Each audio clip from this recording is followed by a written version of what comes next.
Welcome back to Advocacy Alchemy with Professor Ross. Today, I want to, as you see, we got the black background, so it's a little bit more serious lecture.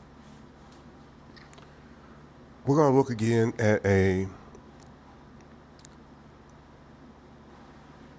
dispositive hearing, a hearing that's supposed to end the case. This is a sentencing hearing we're going to watch. This is Judge Gauthier from Michigan. He's a circuit court judge. So this is a interesting hearing because this is very run of the mill, all right?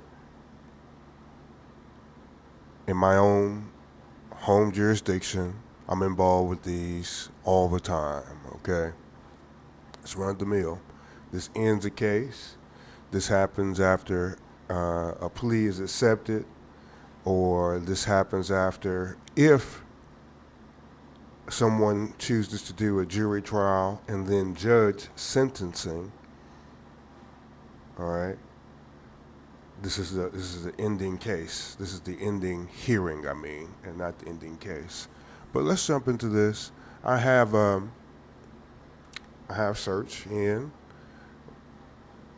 Okay, we'll split the video out, and we're gonna make the video big here in just a second. But you can see from our search, we were just looking up Judge Gauthier because when I was watching this on the first go round, I stopped. I said, well, in Michigan, who is this judge? Because it seems like a circuit court.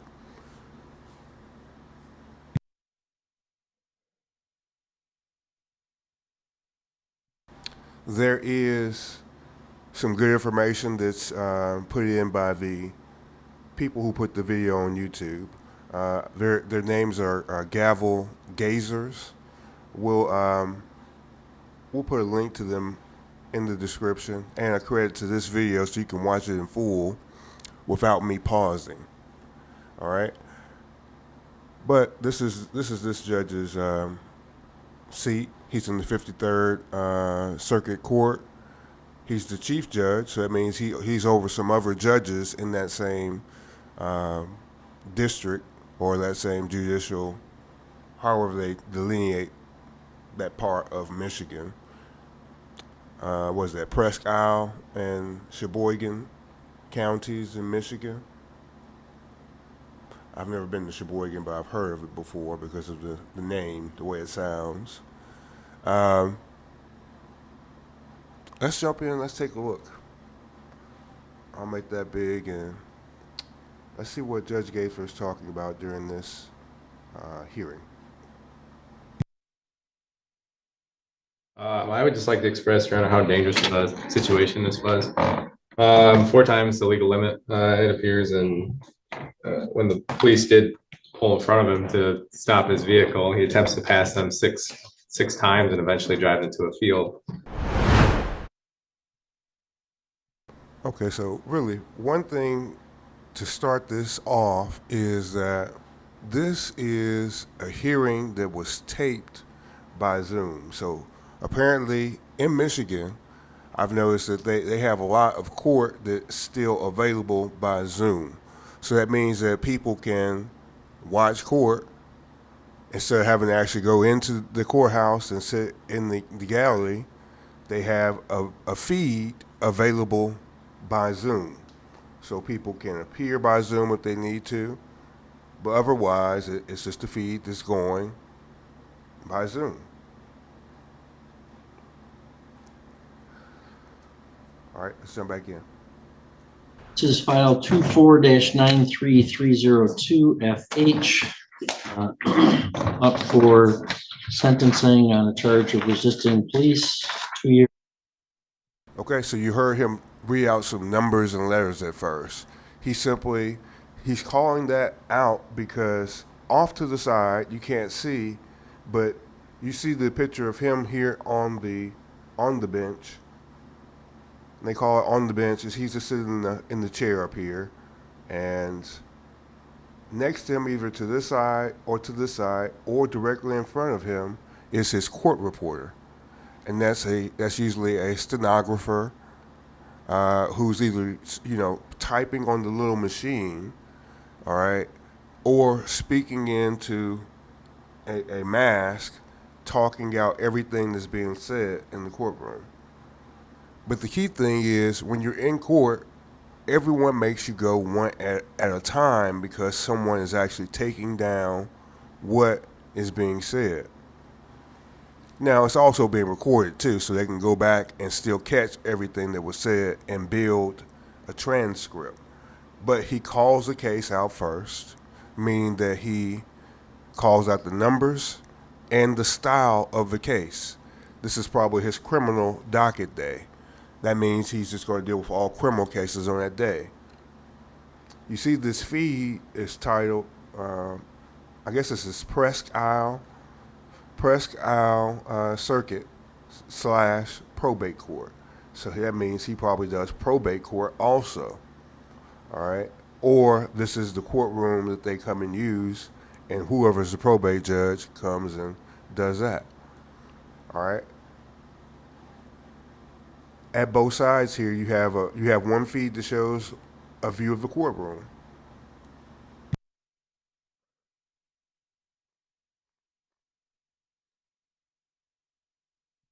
All right. Notice that this is where the state sits. The state's representative is usually called the prosecutor or district attorney, DA. All of these terms you've heard before. State's attorney. The defense attorney is over here, and here is the defendant. Now, they can sit in any of these chairs, but this is their table. This is the state's table in his courtroom. In other courtrooms, it may be flip-flopped, or it might have cards here that says defendant and state or plaintiff. All right. He said that this is a sentencing hearing, and he said the first charge was, I think he said resisting arrest. Let's see what the other charges were. But it's also going to be a intoxication charge because he's supposed to be 4 times the limit. And operating while intoxicated, 93 days. We had a chance to review the report and information. I have, Your Honor. We have no factual additions or corrections, and there are no challenges to the scoring of the sentencing guidelines. And Mr. Ryan, the advisory guidelines are 0 to 11. Any additions, corrections to the report, or scoring challenges from the people? No, Your Honor. All right. I did receive on Friday, Mr. Voida, an indication or a request from the prosecutor's office to notice up a show cause for contempt for today for All right, I like this information they had here because this is very true. Excuse me, I'm sorry. Being in court is not like the movies, okay? Most of the time you don't have very many interesting things that are happening. All right, when I say interesting, I mean super, super exciting. Now, when you do have very super exciting things happening, that's when it can be potentially scary. Somebody probably is about to go to jail, or these bailiffs are going to go into police mode and not be just well-dressed, officers of the court. I think I have some footage that we're going to use. We're going to show where the judge got jumped on in Las Vegas. I think it was Las Vegas. It was Nevada. Maybe it could be Reno, but I thought maybe it's somewhere in Nevada. We'll watch that video. We'll watch the trial video. All right, and then we'll see at the trial what they put on the video from where it happened in court. That's a new charge for that individual he's going to have to deal with. And that was all caught on video. And they have those people coming back to testify. But let's hear what's happening here. You hear the state is dealing with 2 issues. Their sentencing, and also the state said they have a motion for contempt. What that means is if there is a contempt hearing, or is if contempt is found, he could be sentenced to some additional time that basically doesn't start his actual prison time. He has to serve that contempt time first, and it could be anywhere from, 90 days, 180 days. I mean, it could be a very long time. That's all determined in their constitution of how long the judge has contempt powers to hold you, where that time does not go against your actual sentence. And you can't get any good credit time or any of that kind of stuff. All right? All right, let's listen to what happens.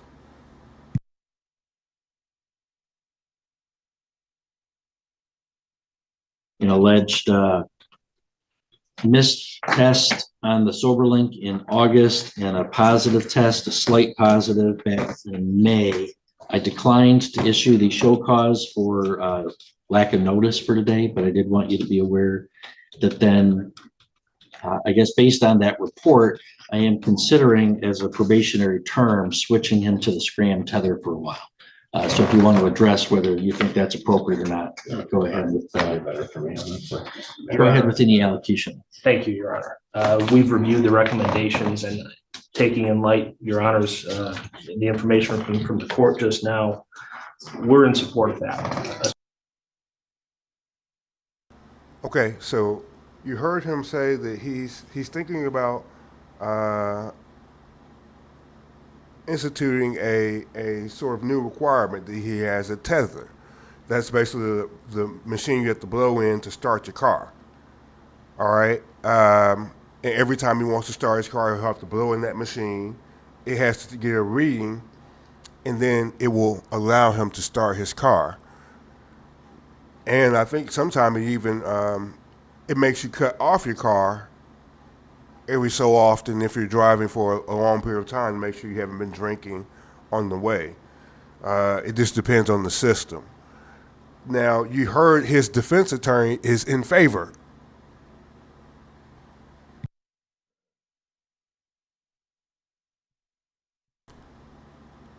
You might ask, why would his attorney be in favor? All right, and not against that. He's not against it because the other, that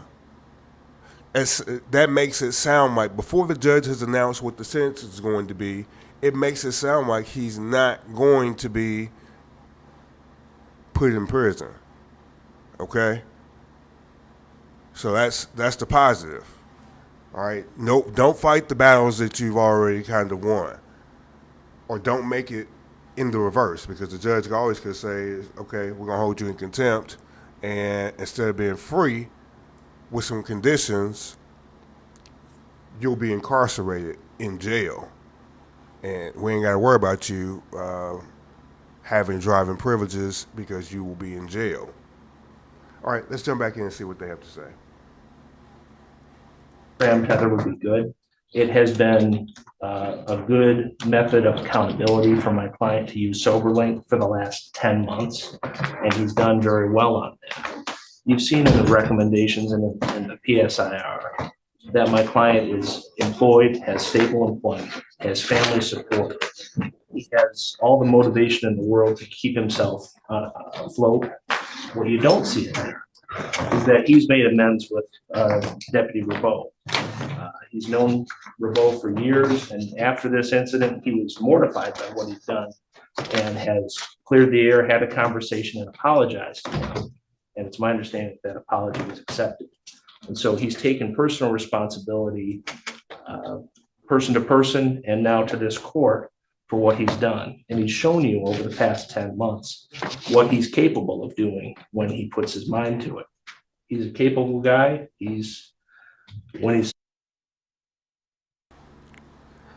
All right, you've heard the judge ask him for some allocution. We talked about that before in the past. I'm not sure on which video, since we've amassed a few now. And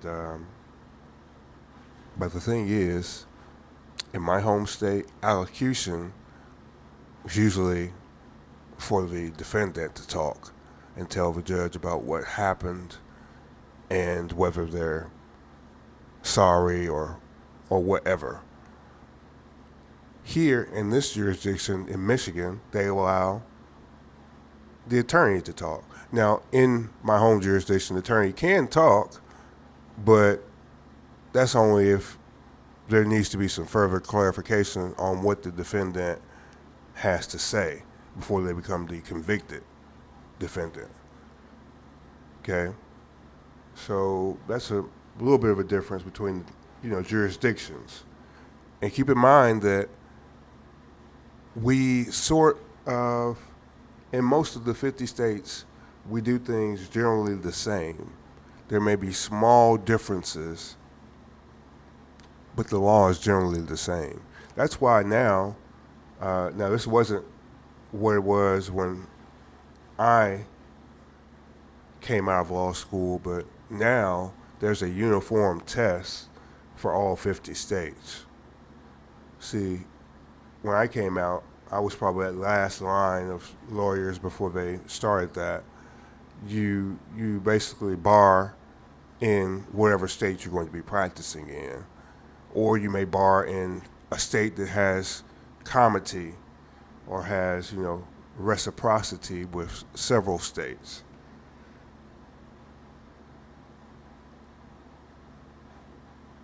Now, I think you just come out and you take one test, and I think it allows you to bar in a majority of the states.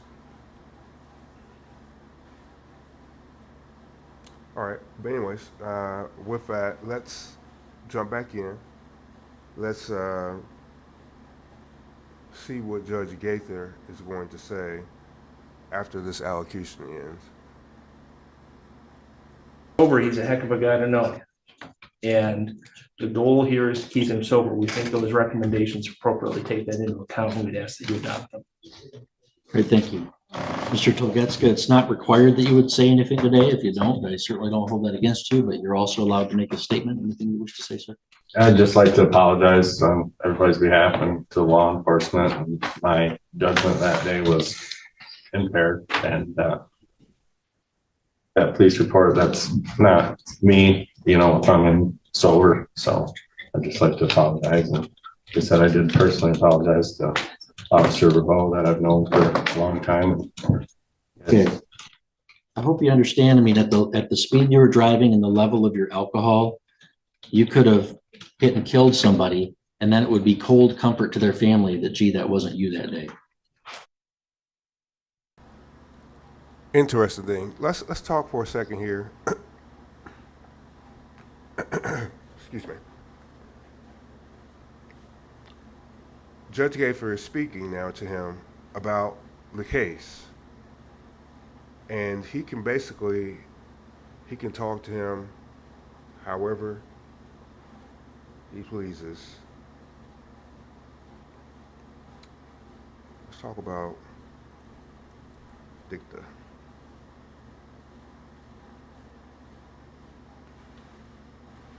All right. In legal terminology, dicta, or in the plural, dictum, refers to statements or remarks made by a judge in a court opinion that are not essential to the decision in the case.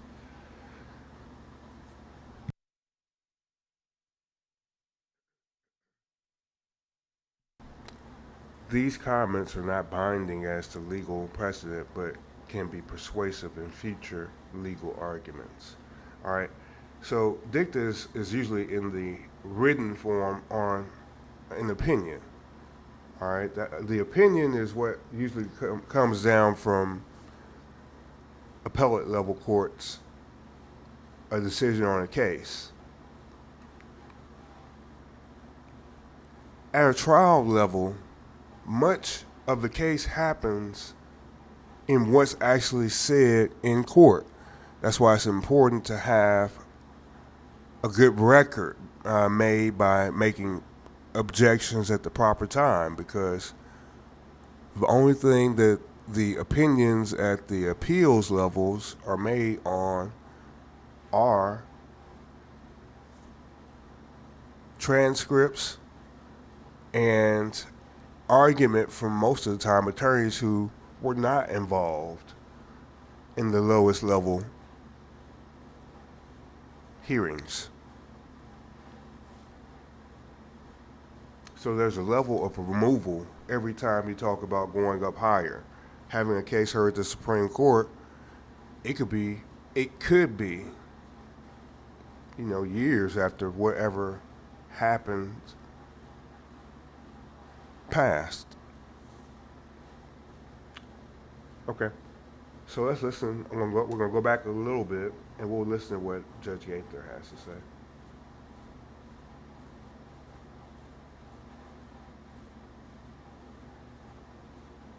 I'm sober, so I'd just like to apologize. And I said I did personally apologize to Officer Rebeau that I've known for a long time. Okay. I hope you understand, at the speed you were driving and the level of your alcohol, you could have hit and killed somebody, and then it would be cold comfort to their family that, gee, that wasn't you that day. So you being sober is a real important thing going forward. Sure. Mr. Ryan? I would just like to express, Your Honor, how dangerous of a situation this was. 4 times the legal limit, it appears, and when the police did pull in front of him to stop his vehicle, he attempts to pass them. All right, so you see, they gave some information. That's not my information. This is in the original video. But the blood alcohol limit, BAL, blood alcohol limit in Michigan is 0.08. And he was 4 times the limit, so he was 0.32. All right. They gave us some, they said he was ridiculously intoxicated and he risked alcohol poisoning at that rate. All right, so let's jump back in. Let's see. Hey, you see the judge's face here. That's why I love these, because you're dealing with a real person. All right, this is all these people sitting out here are waiting for their hearing to happen. They're seeing what's going on with this person, and this is all close. This is in a room small enough where everybody can see everybody's face. If you're sitting right over here in the corner, you still can see everybody clearly. You can see what's going on. And if he's mad up here, you don't want to be the person that's going to be seeing 5 or 6 people later, because then you're like, oh man, he's already mad.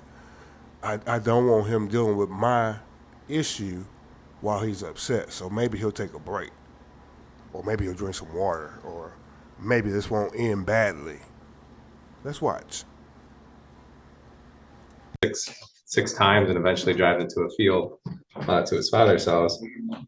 Just the sheer danger that these officers were put in, and if anyone was on that road or in that field, I do think that jail time is appropriate in this matter.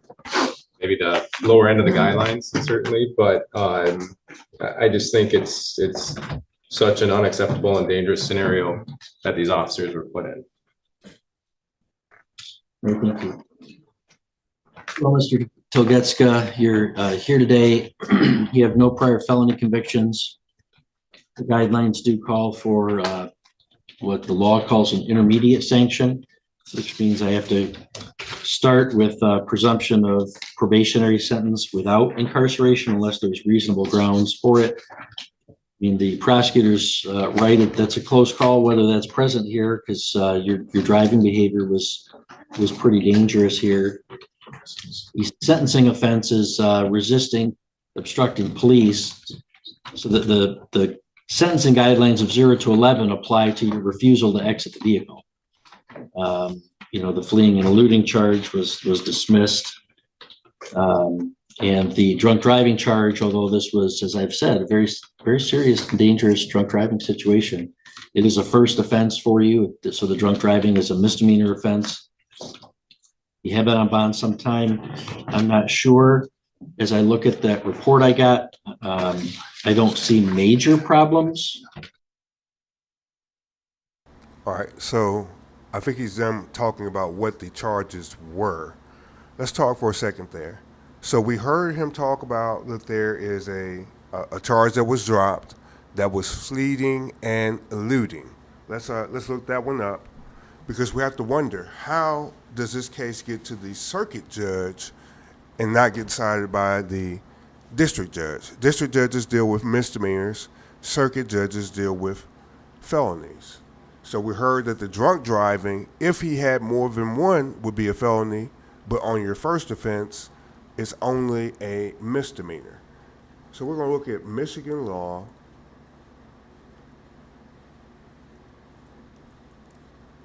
Drunk driving and fleeing and eluding, because we need to find what case was a felony to let it go over to a circuit judge. I'm pretty sure it's probably that fleeing and eluding. But what happens during many cases, all right, a multitude of cases do not go to jury trial. All right, many are settled by a plea.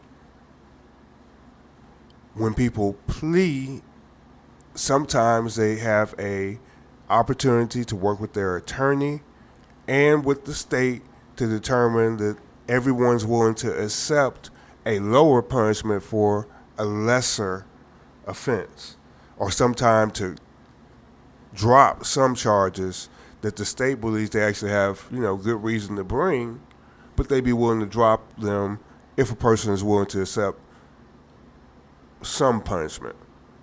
All right, so let's look up these two laws in Michigan. Let me split my screen out.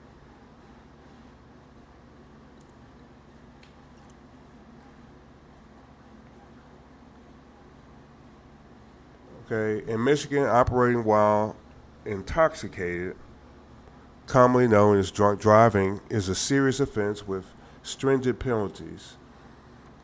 If you're convicted of OWI, even a first offense, you may face fines ranging from $1 to $500, so $100 to $500, up to 93 days in jail, community service of up to 360 hours, a license suspension.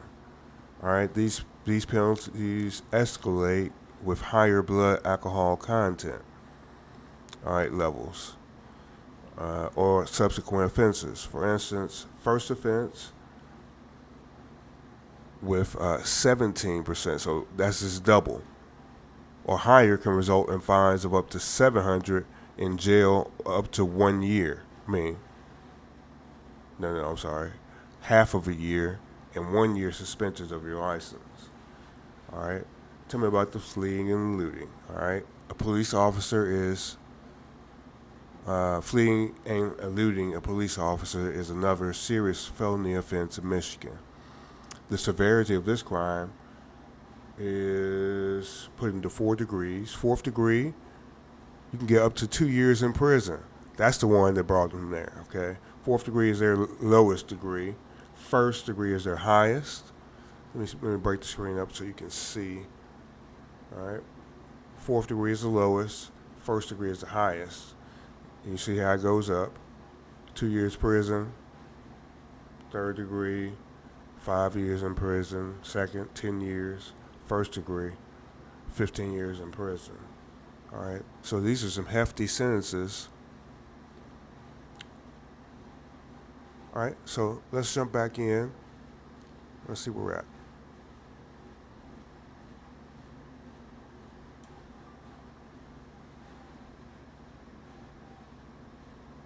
On bond, but I don't have confidence of whether you were trying to do any maintenance drinking or not. So I will include a Scram alcohol tether for the first for a minimum the first 30 days of probation, and then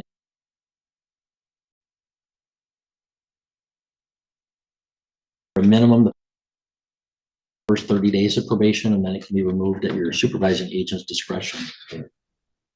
But I think all those things together mean that I will follow the.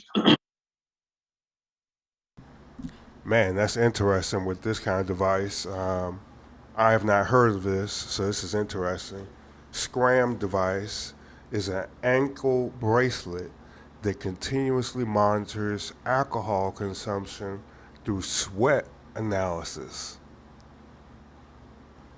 It's crazy. Used to ensure compliance with court-ordered sobriety.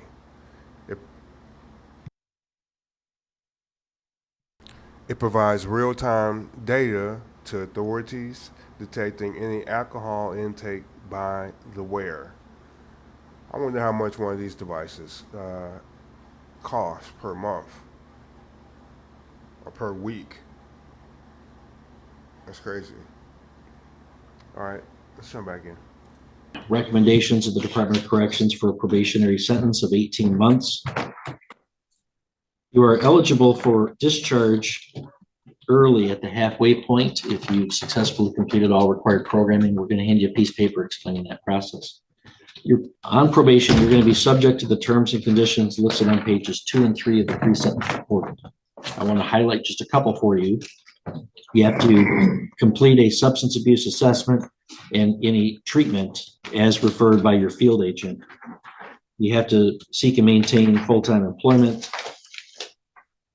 There is some financial assessments, $118 in state costs, $130 in crime victims assessment, $350 in court costs, restitution of $250 for the OUIL reimbursement, and a fine of $250 on the drunk driving charge as well.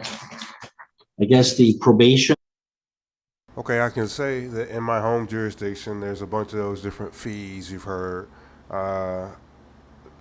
Little fines and fees for different stuff. DNA fine. You have fees for all these courses you're going to have to go through. There are costs associated with the punishment. Now, you heard that he's going to be on 18 months probation. Now, during that probation, he has to wear that monitor. That's a long time. That's a long time of him, That's quite invasive, having something constantly monitoring what's in your system for 18 months.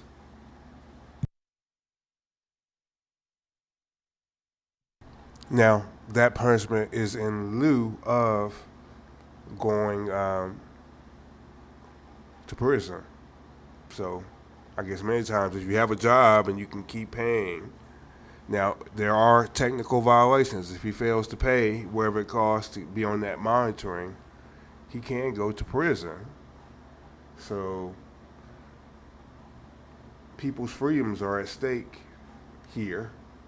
That's a pretty good turnout. Let's keep watching. Order. Can we put him on probation for the misdemeanor too, or felony?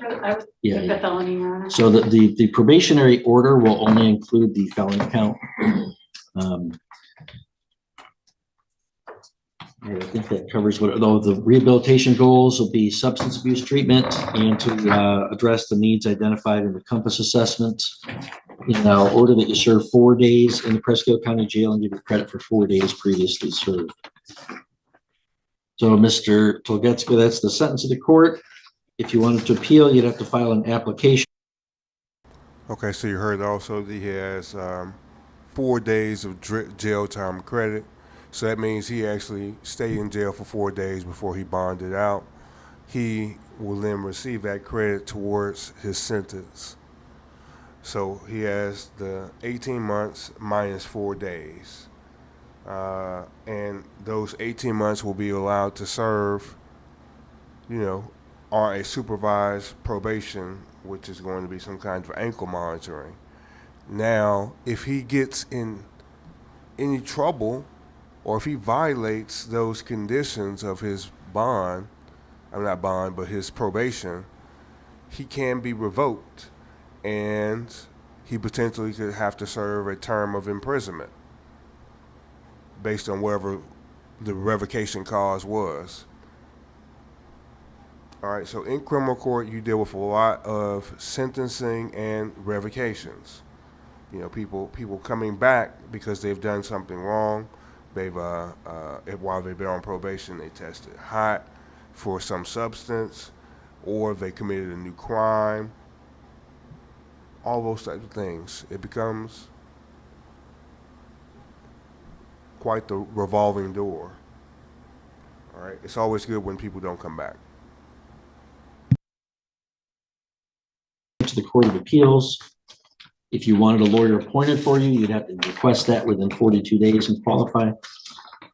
We're going to hand you a piece of paper explaining those appeal rights as well. Ask you to initial one copy for us, and the other one is for you to fill out if you want to take an appeal. All right, so I see that here they have forms that they have everyone fill out. So if they're going to appeal, they have to go ahead and start filling out their forms at this point in time. Now, in my home jurisdiction, we just make defendants aware that they have a term of 30 days to file an appeal, and it's not like they said there. They have to let somebody know within 42 days if they want to file an appeal, if they're going to need an attorney. You would make that determination at the circuit court level in my home jurisdiction at some other duration of the case. Like maybe at the beginning, if a person's going to be determined to be indigent, then that follows them all the way through. All right, but that is another quick one there. One very long. Let's take a look at a couple things here. So, probation costs. We'll split the screen here. Let's find out about some probation. Not probation.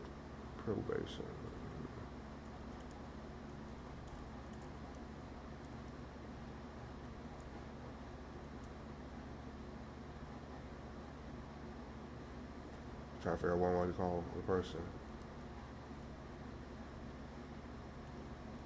Probation.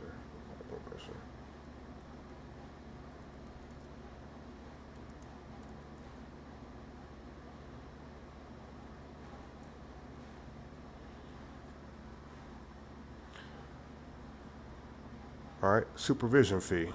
All right, in Michigan, individuals on probation are generally required to pay a supervision fee. This fee is typically due when the probation order is entered, but the court may allow payment in monthly installments. All right, probationers may be responsible for other costs such as fines, court costs, restitution, as determined by the court. So you heard here that in this case that we just watched, he had to repay restitution for the testing. It was like $200 and some odd dollars, he said. But so there's always going to be some fines and costs associated with going to court. Let's see, can we figure out what those supervision fees are?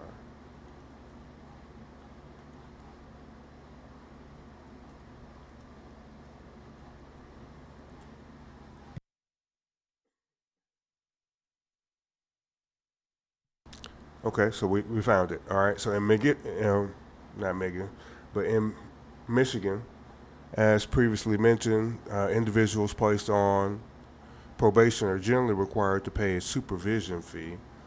According to the Michigan compiled laws, section 771.3C, the standard supervision fee is $30 per month for each month of the probation ordered, up to a maximum of 60 months. Is that 5 years? If the probation includes electronic monitoring, the fee is increased to $60 per month. Courts may allow these fees to be paid in monthly installments. They may be responsible for other costs, and we've heard about those already. Okay? So, every state is going to have some form of probation, supervised probation, or parole, because this keeps the actual state penitentiary for whatever state you're in from being overly filled. All right, because most states are already dealing with an issue where there's not enough room to house any prisoners at the rate that we find people guilty. You understand? So there's, for example, in my home state, there'll be many times where people will be sentenced and then they may serve a bulk of their sentence in county jail and be eligible for parole before they even reach the state penitentiary. And that's simply because the state penitentiary has sort of a wait time before they have room to house people from all over the state or being found guilty for certain crimes. So they have to find other ways to allow people to serve out their punishment. And probation is one of those. It's a good program. It allows people to continue to work and support their families if they have families, and deal with the issue and move forward.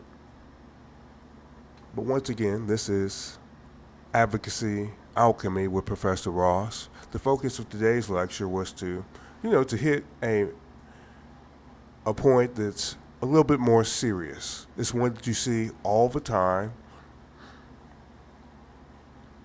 and it's a ending to a case.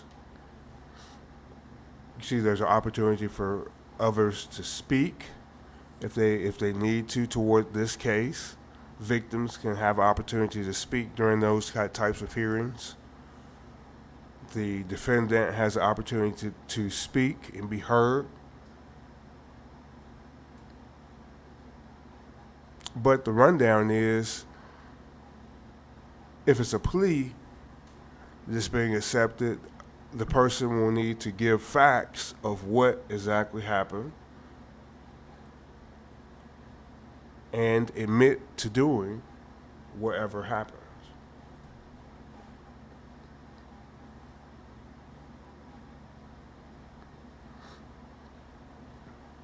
Leave a comment below, like the video, go back and watch some of the old lectures.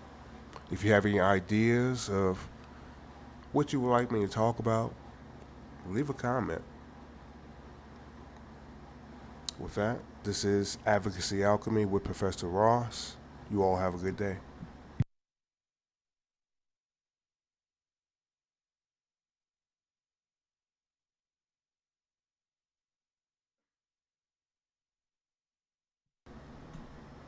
Judge, in this case, in this particular case, Judge? Not in this county. Not that I'm aware of. This is the first I've ever had it happen, and I've been a judge for 12 years. At least it's the first time it's been reported to me, and my staff's pretty good.